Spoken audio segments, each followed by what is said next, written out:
तसव्वुर करें, एक ऐसा बच्चा जिसका बाप उसकी पैदाइश से पहले ही मर गया हो, जिसे बचपन में गर्बत, मारपीट और जिल्लत का सामना करना पड़ा हो, जिसे स्कूल में दूसरे बच्चे तंग करते हों, लेकिन यही बच्चा आगे चलकर पूरे मशरिकी वस्ती का सबसे खौफनाक और ताकतवर हुक्मरान बन जाए।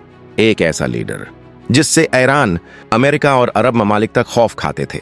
ये कहानी है सद्दाम हुसैन की। एक ऐसा इंसान जिसे कुछ लोग अरब दुनिया का हीरो कहते हैं और कुछ लोग तारीख का खतरनाक डिक्टेटर। लेकिन सवाल ये है, सद्दाम हुसैन इक़्तिदार तक कैसे पहुंचे?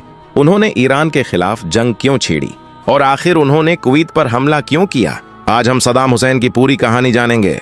सद्दाम हुसैन 28 अप्रैल 1937 को इराक के शहर तकरीत के करीब एक छोटे से गांव अलौजा में पैदा हुए। इनकी जिंदगी शुरू से ही मुश्किलात से भरी थी।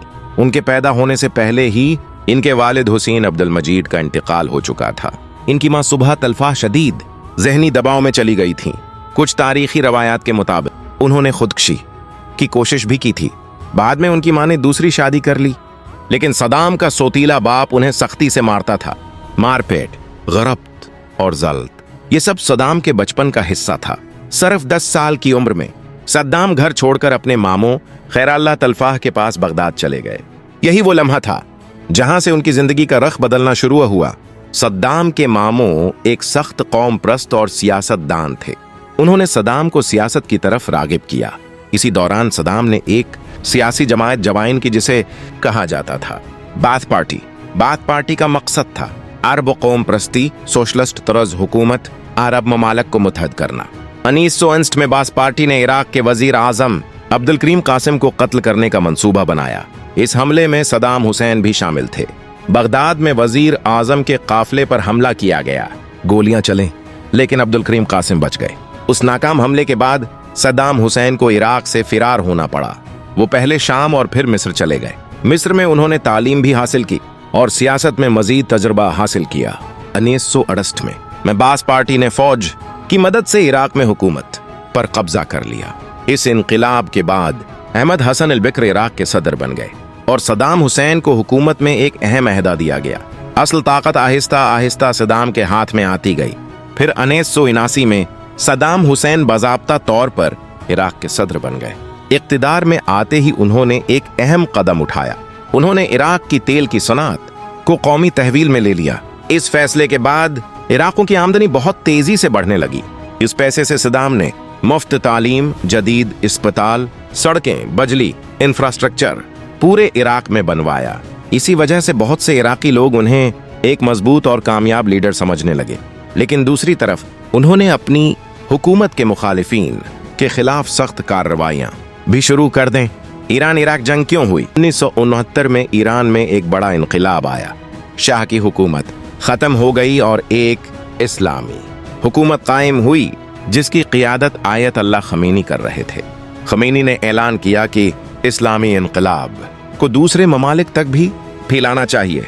ये बात सद्दाम हुसैन के लिए खतरनाक थी, क्योंकि इराक में अक्सरियत शिया आबादी की थी और सद्दाम के लिए यह खदशा था कि ईरान इराक में बगावत को हुआ दे सकता है। ईरान में इनकलाब के बाद फौज कमजोर हो गई थी और सद्दाम को लगा कि यह बेहतरीन मौका है ईरान को शिकस्त देने का। इसी वजह से 1980 में सद्दाम हुसैन ने अमेरिका की हमायत से ईरान पर हमला कर दिया। सद्दाम हुसैन को ख्याल था कि ईरान को चंद दिनों में शिकस्त दे दिया जाएगा, लेकिन जंग की सूरत हाल उसके बरअक्स निकली।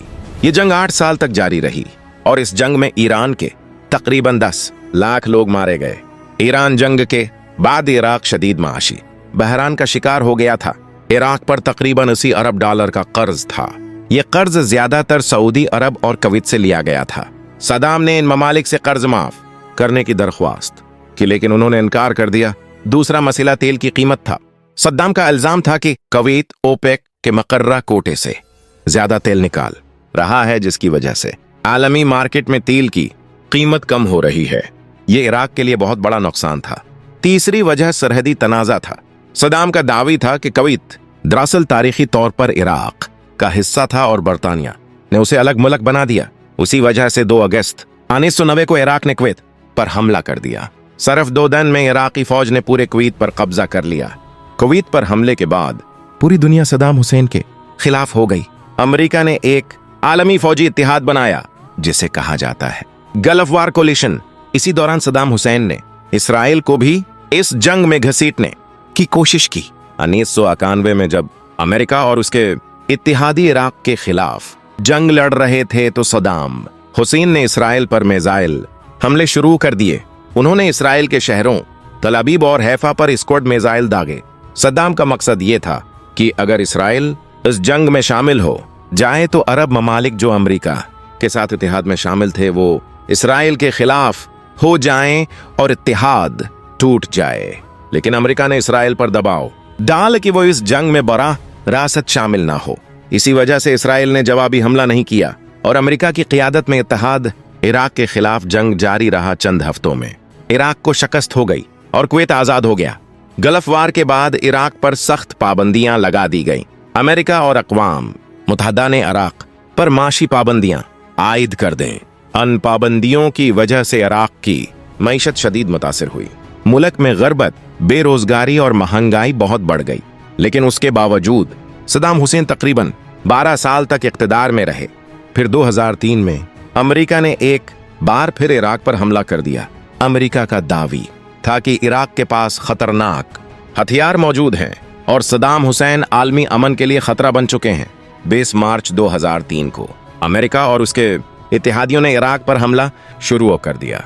चंद ही हफ्तों में इराकी फौज को शिकस्त हो गई और 9 अप्रैल 2003 को बगदाद शहर पर अमेरिकी फौज ने कब्जा कर लिया। सद्दाम हुसैन हुकूमत खत्म हो गई, लेकिन सद्दाम खुद फरार हो गए। अमेरिका ने उन्हें पकड़ने के लिए एक बड़ी तलाश शुरू की। कई महीनों की तलाश के बाद 13 दिसंबर 2003 को सद्दाम हुसैन को तकरीद के करीब एक खफिया ठिकाने से गिरफ्तार कर लिया गया। वो जमीन के अंदर एक छोटे से गड्ढे में छिपे हुए थे, जिसे बाद में मीडिया ने स्पाइडर होल का नाम दिया। इन पर इराक की अदालत में मुकदमा चलाया गया। अदालत ने उन्हें इंसानियत के खिलाफ जराइम का मुजरिम करार दिया और आखिरकार 30 दिसंबर 2006 को सद्दाम हुसैन को फांसी दे दी गई। इनकी मौत के साथ ही इराक की एक तवील और मुतनाज़िया सियासी तारीख का एक अहम बाब खत्म हो गया। आज भी दुनिया में सद्दाम हुसैन के बारे में बहस जारी है। कुछ लोग उन्हें एक मजबूत अरब लीडर समझते हैं, जबकि कुछ लोग उन्हें एक सख्त और जालिम हिक्मरान कहते हैं। आज के लिए बस इतना ही। मजीद ऐसी वीडियोस देखने के लिए हमारे चैनल को सब्सक्राइब करें और कमेंट्स में अपनी राय का इजहार जरूर करें।